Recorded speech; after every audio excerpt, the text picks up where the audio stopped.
Friends, Manisha Garg और आज हम राजस्थान की सभ्यताओं के अंतर्गत मित्रों पढ़ेंगे गरदड़ा सभ्यता के बारे में। गरदड़ा मित्रों, ये गरदड़ा जो सभ्यता है वो बूंदी जिले में है। और इसके बाद हम पढ़ेंगे ओजियाना।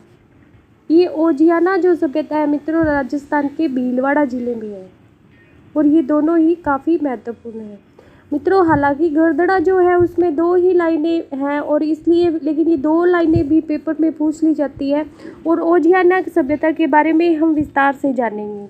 मित्रों, गरदड़ा जो सभ्यता है छाजा नदी के किनारे बूंदी जिले में विकसित हुई और ये जो नदी है छाजा नदी, ये कहाँ है मित्रों? बूंदी में। और बूंदी में छाजा नदी के किनारे गरदड़ा सभ्यता विकसित हुई। यहाँ से मिला क्या है मित्रों? यहाँ से एक ही महत्वपूर्ण चीज़ मिली है, देश की पहली bird rider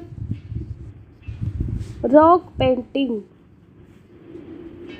bird rider rock painting, इसको मित्रों शैल चित्र भी कहा जा सकता है। ये जो है हमें यहाँ से प्राप्त होता है, कहाँ से? गरदड़ा सभ्यता से। बूंदी जिले में छाजा नदी के किनारे बर्ड राइडर रॉक पेंटिंग, ये पेपर में कई बार पूछा गया मित्रों। बर्ड राइडर रॉक पेंटिंग कहाँ मिली है? गरदड़ा से। मित्रों, अब हम पढ़ते हैं एक छोटी सी सभ्यता और है जिसके बारे में आपको बताने वाली हूँ मित्रों, बयाना सभ्यता के बारे में। मित्रों, आप अच्छी तरह जानते हैं कि बयाना जो है वो राजस्थान के भरतपुर जिले में है। मित्रों, प्राचीन काल में बयाना को श्रीपंथ भी कहा जाता था और इसे आज भी पंथ सभ्यता के नाम से भी जाना जाता है। यहाँ से हमें ये जो बयाना है ये भरतपुर जिले में है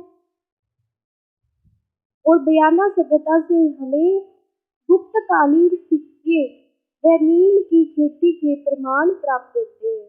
गुप्तकालीन सिक्के व नील की खेती के लिए प्रमाण प्राप्त होते हैं।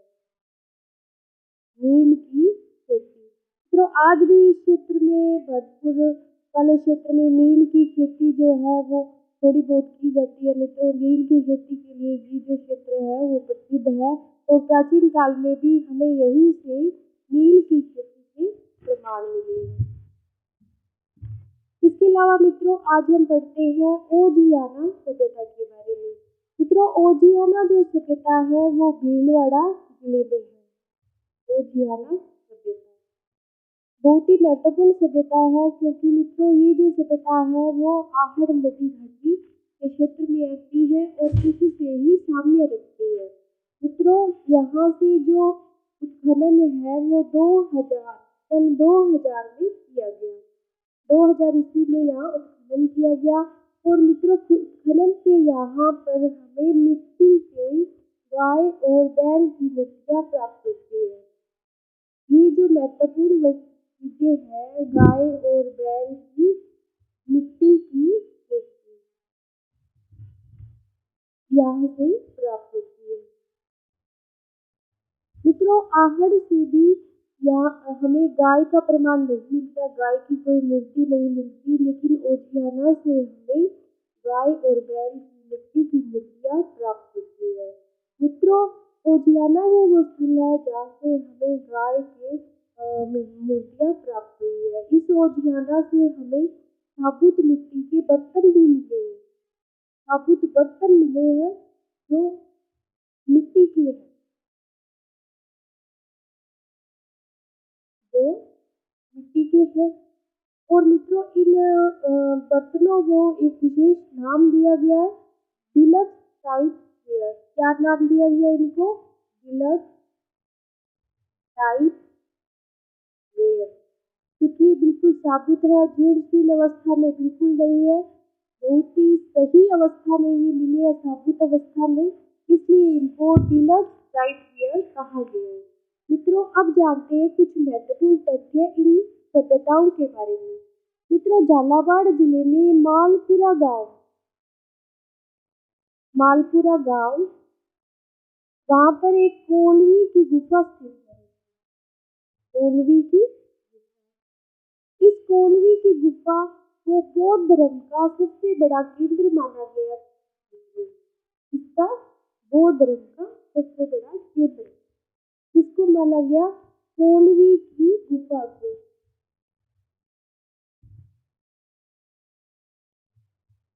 सबसे बड़ा केंद्र। कालांतर में यहाँ बौद्ध धर्मावलंबी या बौद्ध भिक्षु थे, उनका निवास स्थान था मित्रों इस गुफा में। और ये जो गुफा है झालावाड़ जिले के मालपुरा गांव में है और इसको कोलवी की गुफा कहा जाता है।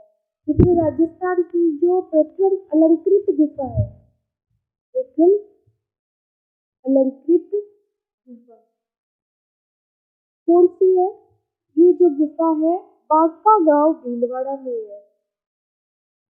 बांका गांव भीलवाड़ा से हमें ये अलंकृत गुफा मिली है। और मित्रों ये जो अलंकृत गुफा है इसको डेकोरेटिव केव कहा गया है। डेकोरेटिव केव। इसके साथ ही मित्रों राजस्थान में बरबाला नामक एक स्थान है। बरबाला मित्रों ये बरबाला कहाँ है? पाली जिले में।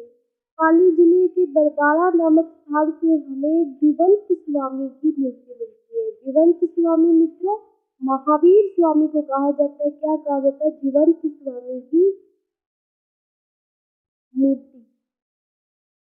तो मित्रों ये मूर्ति किसकी बनी हुई है? ये धातु की मूर्ति है।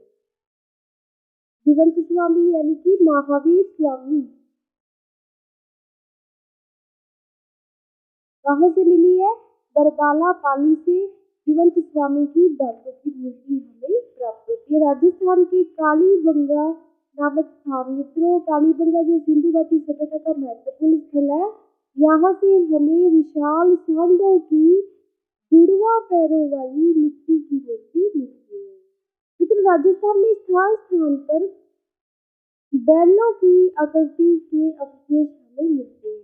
बैलों की आकृति, बैलों की मित्रों जो ये एक सींग वाला, दो सींग वाला, पशुपतिनाथ की जब हम मूर्ति का जिक्र करते हैं तो उसमें भी तो मित्रों इस तरह क्या है कि सिंधु घाटी सभ्यता में जो बैल था वो मुख्य पशु था। तो बैल के अवशेष जो है हमें बहुत स्थानों से प्राप्त होते हैं, लेकिन गाय का अवशेष हमें प्राप्त नहीं होता। ये सिर्फ हमें गाय की जो मूर्ति है मिट्टी की वो उद्यानों से ही मिली है। मित्रों राजस्थान में नौह जो भोजपुर जिले में है, नौह सभ्यता के बारे में मैं आपको बता चुकी हूँ मित्रों। और नौह जो एकमात्र स्थल है मित्रों, ये राजस्थान का एकमात्र स्थल। किस बात के लिए एकमात्र स्थल है मित्रों? क्योंकि यहाँ पर 3 सभ्यताओं के अवशेष प्राप्त होते हैं। कौन कौन सी? ताम्रयुगीन, आर्यकालीन और मित्रों तीसरा है महाभारत कालीन। ये 3 जो संस्कृतियां थी इनके अवशेष हमें नौह भोजपुर से प्राप्त होते हैं। मित्रों बहुत ही महत्वपूर्ण फैक्ट है कि पशुपालन की जो प्राचीनतम शास्त्र है, पशुपालन की प्राचीनतम शास्त्र हमें कहाँ से मिलते हैं? राजस्थान में बागोर भीलवाड़ा से हमें ये पशुपालन के प्राचीनतम अवशेष मिलते हैं। ये हमारे लिए काफी महत्वपूर्ण फैक्ट है मित्रों। इसके बाद मित्रों एक बात और कि राजस्थान की जो कहते हैं कि विश्व की सबसे प्राचीन पर्वतमालाओं में जो अरावली है वो अपना स्थान रखती है। ये विश्व की सबसे प्राचीन पर्वतमाला है कौन सी? अरावली। और ये हमारे राजस्थान में है मित्रों। यहाँ जो ये कंदराएं, इस श्रेणी में कुछ कंदराएं पाई जाती है। कंदराएं यानी कि गुफाएं। और इस गुफाओं में मित्रों जब मानव ने जैसे आश्रय किया तो उसकी जो प्रमाण है, पूरा पाषाण काल में हम पढ़ते हैं कि मानव जो था इन कंदराओं में रहता था, पत्थर की जो गुफाएं थी उनमें रहता था। तो मित्रों इस काल के जो अवशेष है हमें वो राजस्थान में ये अरावली पर्वत से प्राप्त होते हैं। और इसका जो सबसे पहले जो खोज है वो वैज्ञानिक हुए, एक भूवैज्ञानिक जिनका नाम था C.A. हैकेट द्वारा इन कंदराओं में खोज के द्वारा 1870 में ये पता लगाया कि राजस्थान में जो अरावली पर्वतमाला में जो कंदराएं थी उनमें मानव का आश्रय था। और 1870 में इन्हें ये कहाँ से पता चला मित्रों? इंदरगढ़ बूंदी में एक स्थान है, इंदरगढ़ बूंदी जिले में एक स्थान है यहाँ पर जब इन्होंने खोज की तो इन्हें पता चला कि अरावली की जो ये पहाड़ियाँ हैं और इनमें जो कंदराएं बनी हुई है वहाँ पे मानव का आश्रय स्थल था। तो मित्रों ये महत्वपूर्ण फैक्ट थे जो मैं आपको बताना चाहती थी। धन्यवाद मित्रों, आज की वीडियो में इतना ही। Please like, subscribe and share.